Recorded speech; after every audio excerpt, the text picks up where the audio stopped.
ರಾಯಚೂರು ಜಿಲ್ಲೆಯ ಮಾನ್ವಿ ತಾಲೂಕಿನ ಚಹಾಪುಡಿ ಕ್ಯಾಂಪ್ನಲ್ಲಿ ಭಾನುವಾರ ಬೆಳಗಿನ ಜಾವ 2 ಗಂಟೆ ಸುಮಾರಿಗೆ ಗ್ರಾಮದ ನಿವಾಸಿ ಸಿದ್ದಪ್ಪ ಎನ್ನುವವರ ಮನೆಯ ಹತ್ತಿರದ ಬಯಲು ಜಾಗದಲ್ಲಿ ಕಟ್ಟಲಾದ ಕೋಣದ ಕರುವಿನ ಮೃತದೇಹ ಪತ್ತೆಯಾಗಿದ್ದು, ಕೋಣದ ಕರುವಿನ ಮೇಲೆ ಚಿರತೆ ದಾಳಿ ಮಾಡಿರುವ ಶಂಕೆ ಗ್ರಾಮಸ್ಥರಲ್ಲಿ ಮೂಡಿದ್ದು, ಗ್ರಾಮಸ್ಥರು ಭಯಭೀತರಾಗಿದ್ದಾರೆ.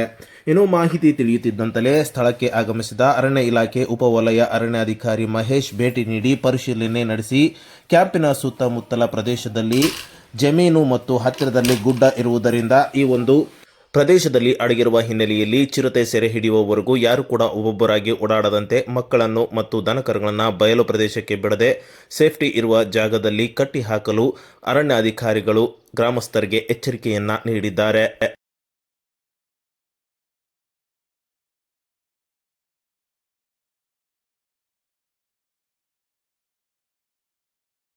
ಸಿಂಧನೂರು ತಾಲೂಕಿನ ಅಂಬಾಮಠದಲ್ಲಿ ಜನವರಿ 3ರಿಂದ 6ರವರೆಗೆ ನಡೆಯುವ ಸಿದ್ಧಪರ್ವತ ಅಂಬಾದೇವಿ ಜಾತ್ರಾ ಮಹೋತ್ಸವ ಹಿನ್ನೆಲೆ ಭಕ್ತಿ, ಶಕ್ತಿ ಮತ್ತು ದಿವ್ಯ ಪರಂಪರೆಯ ಅಂಬಾದೇವಿ ಉತ್ಸವಕ್ಕೆ ಚಾಲನೆ ನೀಡಲು ಮುಖ್ಯಮಂತ್ರಿ ಸಿದ್ದರಾಮಯ್ಯ, ಉಪಮುಖ್ಯಮಂತ್ರಿ ಡಿಕೆ ಶಿವಕುಮಾರ್ ಅವರು ಹಾಗೂ 6 ಜನ ಸಚಿವರು ಆಗಮಿಸಲಿದ್ದಾರೆ ಎಂದು ಭಾನುವಾರ 12 ಗಂಟೆಗೆ ಶಾಸಕ ಹಂಪನಗೌಡ ಬಾದರ್ಲಿ ತಿಳಿಸಿದರು.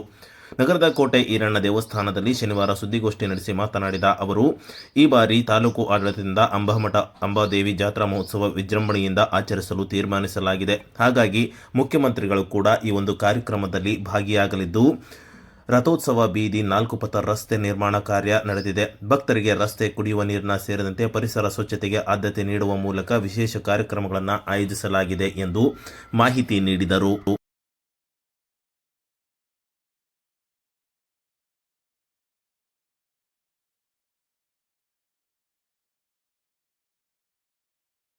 ರಾಯಚೂರು ಜಿಲ್ಲೆಯ ಮಾನ್ವಿ ತಾಲೂಕು ಕಾರ್ಯನಿರತ ಪತ್ರಕರ್ತ ಸಂಘದ ಕಾರ್ಯದರ್ಶಿಯಾಗಿ ಸೈಯದ್ ಅಬ್ದುಲ್ ಗಯಾಸ್ ಹಾಗೂ ನಾಮನಿರ್ದೇಶನ ಸದಸ್ಯರಾಗಿ ಹಿರಿಯ ಪತ್ರಕರ್ತರಾದ ಸಿವಿ ರಾಮಾಂಜನೇಯ, ಸಿದ್ದರಾಮಯ್ಯ ಸ್ವಾಮಿ ಇವರನ್ನ ಜಿಲ್ಲಾಧ್ಯಕ್ಷ ಆರ್ ಗುರುನಾಥ್ ಸೂಚನೆಯಂತೆ ತಾಲೂಕು ಅಧ್ಯಕ್ಷ ಅಶೋಕ್ ತಡ್ಕಲ್ ಹಾಗೂ ಪ್ರಧಾನ ಕಾರ್ಯದರ್ಶಿ ರವಿಕುಮಾರ್ ಆಲ್ದಾಳ್ ಇವರು ಆದೇಶ ಹೊರಡಿಸಿದರು.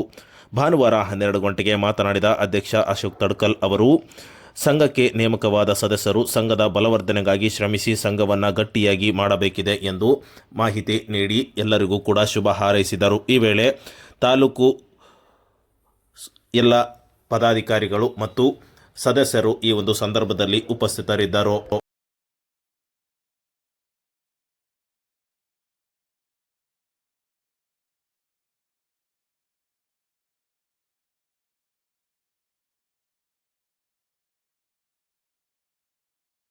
ರಾಯಚೂರು ಜಿಲ್ಲೆಯನ್ನು ಅಪರಾಧ ಮುಕ್ತ ಜಿಲ್ಲೆಯಾಗಿ ಮಾಡುವ ಮೂಲಕ ಜಿಲ್ಲೆಯಲ್ಲಿ ಹೊಸ ಬದಲಾವಣೆ ತರುವ ಆಸೆ ಇಟ್ಟುಕೊಂಡಿದ್ದೇನೆ ಎಂದು ಜಿಲ್ಲಾ ಪೊಲೀಸ್ ವರಿಷ್ಠಾಧಿಕಾರಿ ಎಂ ಪುಟ್ಟಮಾದಯ್ಯ ಅವರು ಭಾನುವಾರ 11 ಗಂಟೆಗೆ ಸಿಂಧನೂರಿನಲ್ಲಿ ಹೇಳಿದರು. ನಗರದ ಸಂಚಾರಿ ಪೊಲೀಸ್ ಠಾಣೆಯಲ್ಲಿ ಪತ್ರಿಕಾ ಪ್ರತಿನಿಧಿಯೊಂದಿಗೆ ಮಾತನಾಡಿದ ಅವರು, ನಾನು ಜಿಲ್ಲೆಗೆ ಬಂದಾಗಿನಿಂದಲೂ ಜಿಲ್ಲೆಯಲ್ಲಿ ಅಪರಾಧ ಚಟುವಟಿಕೆಗಳನ್ನು ನಡೆಯದಂತೆ ನಿಯಂತ್ರಣ ಮಾಡುವ ಪ್ರಾಮಾಣಿಕ ಪ್ರಯತ್ನ ಮಾಡುತ್ತಿದ್ದೇನೆ ಎಂದರು. ಜಿಲ್ಲೆಯ ಎಲ್ಲ ಪೊಲೀಸ್ ಠಾಣೆಗಳಲ್ಲಿ ಮತ್ತು ಅಲ್ಲಿನ ವ್ಯಾಪ್ತಿಯಲ್ಲಿ ಅಪರಾಧ ಚಟುವಟಿಕೆಗಳು ನಡೆಯದಂತೆ ಕ್ರಮ ಕೈಗೊಳ್ಳುವಂತೆ ಪೊಲೀಸ್ ಅಧಿಕಾರಿಗಳಿಗೂ ಕೂಡ ಸೂಚಿಸಿದ್ದೇನೆ.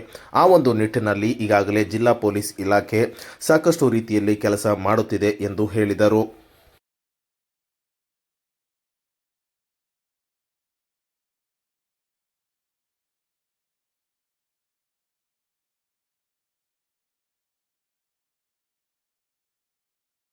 ದೇಶ ಏನೆಲ್ಲ ಆವಿಷ್ಕಾರ, ಸಂಶೋಧನೆಗಳಿಂದ ಹೆಸರುವಾಸಿಯಾದರೂ ರೈತರ ಸಮಸ್ಯೆಗಳು ನೀಗಿಸಲು ಸಾಧ್ಯವಾಗದೇ ಹೋಗಿರುವುದು ಕಳವಳಕಾರಿಯಾಗಿದೆ ಎಂದು ಭಾನುವಾರ 12 ಗಂಟೆಗೆ ಸಣ್ಣ ನೀರಾವರಿ ಸಚಿವ ಎನ್.ಎಸ್. ಬೋಸರಾಜ್ ಅವರು ಆತಂಕ ವ್ಯಕ್ತಪಡಿಸಿದರು. ಅವರಿಂದು ರಾಯಚೂರು ನಗರದ ಪ್ರಜಾಪಿತ ಬ್ರಹ್ಮಕುಮಾರಿ ಈಶ್ವರಿ ವಿಶ್ವವಿದ್ಯಾಲಯದಲ್ಲಿ ಆಯೋಜಿಸಲಾಗಿದ್ದ ರಾಷ್ಟ್ರೀಯ ರೈತ ದಿನಾಚರಣೆ ಹಾಗೂ ಸಾಧಕ ರೈತರಿಗೆ ಸನ್ಮಾನ ಕಾರ್ಯಕ್ರಮ ಉದ್ದೇಶಿಸಿ ಮಾತನಾಡಿದರು. ಚಂದ್ರನ ಬಳಿ ಹೋಗಿ ಬಂದು ಆಗಿದೆ. ಎಲ್ಲ ಕ್ಷೇತ್ರಗಳಲ್ಲಿಯೂ ಸಾಧನೆಯನ್ನು ದಾಖಲಿಸಲಾಗಿದೆ. ಆದರೆ ರೈತರು ಬೆಳೆದ ಬೆಳೆಗೆ ಸೂಕ್ತ ಬೆಲೆ ನೀಡಲು ಆಗಿಲ್ಲ. ಕಬ್ಬು, ಮೆಕ್ಕೆಜೋಳ, ಭತ್ತ, ತೊಗರಿಬೇಳೆ ಸೇರಿದಂತೆ ಅನೇಕ ಬೆಳೆಗಳಿಗೆ ಸರ್ಕಾರ ಕನಿಷ್ಠ ಬೆಂಬಲ ಬೆಲೆ ನಿಗದಿ ಮಾಡಿದರೂ ರೈತರ ಶ್ರಮಕ್ಕೆ ತಕ್ಕ ಫಲ ನೀಡಲು ಸರ್ಕಾರಗಳಿಂದ ಸಾಧ್ಯವಾಗುತ್ತಿಲ್ಲ ಎಂದು ಕಳವಳ ವ್ಯಕ್ತಪಡಿಸಿದರು.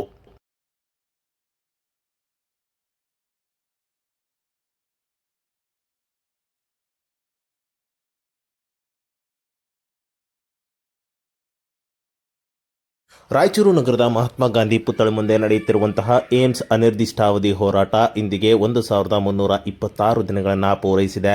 ಇನ್ನು ಕೇಂದ್ರ ಸರ್ಕಾರ ಈ ಒಂದು ರಾಯಚೂರು ಜಿಲ್ಲೆಗೆ ಏಮ್ಸ್ ಘೋಷಣೆ ಮಾಡುವವರೆಗೂ ಕೂಡ ಈ ಒಂದು ಹೋರಾಟ ನಿಲ್ಲುವುದಿಲ್ಲ ಎಂದು ಹೋರಾಟಗಾರರು ಎಚ್ಚರಿಕೆ ನೀಡುವ ಮುಖಾಂತರ ಕೇಂದ್ರ ಸರ್ಕಾರದ ವಿರುದ್ಧ ಘೋಷಣೆಗಳನ್ನು ಹಾಕುವ ಮೂಲಕ ಅಸಮಾಧಾನ ಹೊರಹಾಕಿದರು. ಇನ್ನು ರಾಜ್ಯ ಸರ್ಕಾರ ಈಗಾಗಲೇ ತನ್ನ ಪ್ರಯತ್ನ ಮೀರಿ ಎಲ್ಲ ರೀತಿಯಾದಂತಹ ಒಂದು ಅನಿಸಿಕೆಯನ್ನು ಕೇಂದ್ರ ಸರ್ಕಾರಕ್ಕೆ ತಿಳಿಸಿದ್ದು ರಾಯಚೂರಿಗೆ ಏಮ್ಸ್ ನೀಡಬೇಕು ಎಂದು ಹೇಳಿದೆ.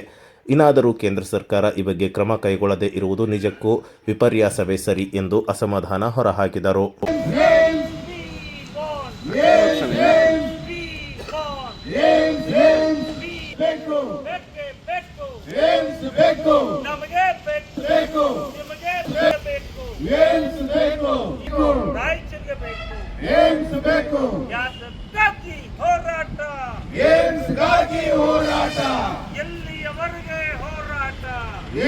ಮಹಾತ್ಮ ಗಾಂಧಿ ರಾಷ್ಟ್ರೀಯ ಉದ್ಯೋಗ ಖಾತ್ರಿ ಯೋಜನೆಯನ್ನ ಜಿ ಯೋಜನೆಯನ್ನಾಗಿ ಹೆಸರು ಬದಲಿಸಿರುವ ಕೇಂದ್ರ ಸರ್ಕಾರ ಕೂಲಿ ಕೆಲಸ ಮಾಡಿದ ಕಾರ್ಮಿಕರಿಗೆ ಕೂಲಿ ಹಣ ಬಿಡುಗಡೆ ಮಾಡದೆ ಬಾಕಿ ಉಳಿಸಿಕೊಂಡಿದೆ ಎಂಬ ಮಾಹಿತಿ ಭಾನುವಾರ 12 ಗಂಟೆಗೆ ತಿಳಿದು ಬಂದಿದೆ.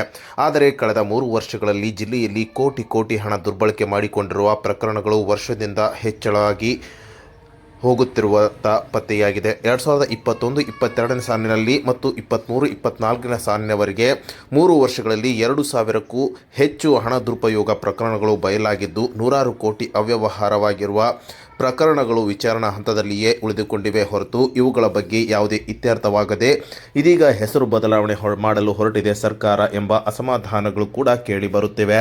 ಹಾಗಾಗಿ ಕೇಂದ್ರ ಸರ್ಕಾರ ಇತ್ತ ಗಮನ ಹರಿಸುವ ಮುಖಾಂತರ ಇವುಗಳಿಗೆ ಕಡಿವಾಣ ಹಾಕಬೇಕಿದೆ ಎಂಬುದು ಸಾರ್ವಜನಿಕರ ಮಾತಾಗಿರುವಂಥದ್ದು.